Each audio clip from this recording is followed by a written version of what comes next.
Hello বন্ধুরা, তোমরা দেখছো তোমাদের প্রিয় ইউটিউব চ্যানেল সরকারি চাকরি নিউজে। আপনাদের সবাইকে স্বাগত জানাই। আজকে আমরা কথা বলতে যাচ্ছি আবারও একটা নতুন চাকরির বিজ্ঞপ্তি নিয়ে। তো চলো বিজ্ঞপ্তিটি শুরু করা যাক। পশ্চিমবঙ্গে চাকরি প্রার্থীদের জন্য রয়েছে বিরাট একটা নতুন সুখবর।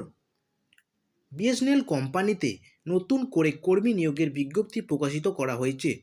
সরাসরি ইন্টারভিউর মাধ্যমে মাধ্যমিক পাস করা প্রার্থীদের নিয়োগ করা হবে। আপনি যদি ভারতীয় নাগরিক হয়ে থাকেন তাহলে পশ্চিমবঙ্গের যে কোনো জেলা থেকে এটি আপনি আবেদন করতে পারবেন। বিএসএনএল কোম্পানিতে কিভাবে আবেদন করবেন?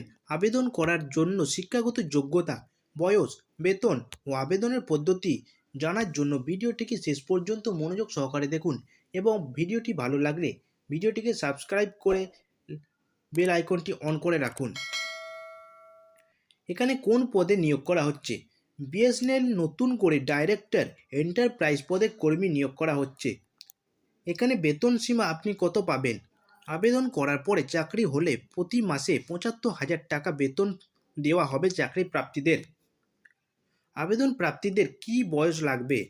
আবেদন প্রাপ্তীদের বয়স এখানে ৪৫ বছরের উপরে থাকতে হবে, তাহলেই এটি আপনি আবেদন করতে পারবেন। শিক্ষাগত যোগ্যতা কত লাগবে? আবেদন করার জন্য চাকরি প্রাপ্তীদের যে কোনো স্বীকৃত প্রতিষ্ঠান থেকে ইঞ্জিনিয়ারিং বিষয়ে যোগ্যতা থাকতে হবে এবং এখানে বিভিন্ন শিক্ষক যোগ্যতাও থাকতে হবে। এখানে নিয়োগের প্রক্রিয়া, আপনি কিভাবে নিয়োগ হবেন? চাকরি প্রাপ্তীদের আবেদন করার পরে ইন্টারভিউতে ডাকা হবে। ইন্টারভিউ সিলেক্ট হয়ে গেলেই যোগ্য এবং সঠিক প্রার্থীদের সরাসরি নির্বাচন করা হবে। আবেদনের পদ্ধতি, প্রার্থীদের অনলাইনে আবেদন নথিভুক্ত করতে হবে। সর্বপ্রথম প্রার্থীদের অফিসিয়াল ওয়েবসাইটে গিয়ে রেজিস্ট্রেশন সম্পন্ন করে তারপর বাকি সমস্ত ফর্ম সঠিকভাবে ফিল আপ করে দেখে শুনে নিজের দায়িত্ব সাবমিট করবেন। আমি আমার ডেসক্রিপশান বক্সে অফিসিয়াল অ্যাপ্লাই লিঙ্কটা আমি প্রোভাইড করে দেবো, সেখান থেকে আপনারা অ্যাপ্লাই করতে পারবেন।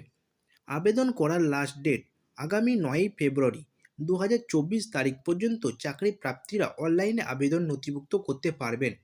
সমস্ত চাকরির খবর সবার প্রথমে পেতে আমাদের চ্যানেলটিকে সাবস্ক্রাইব করে বেল আইকনটি অন করে রাখুন।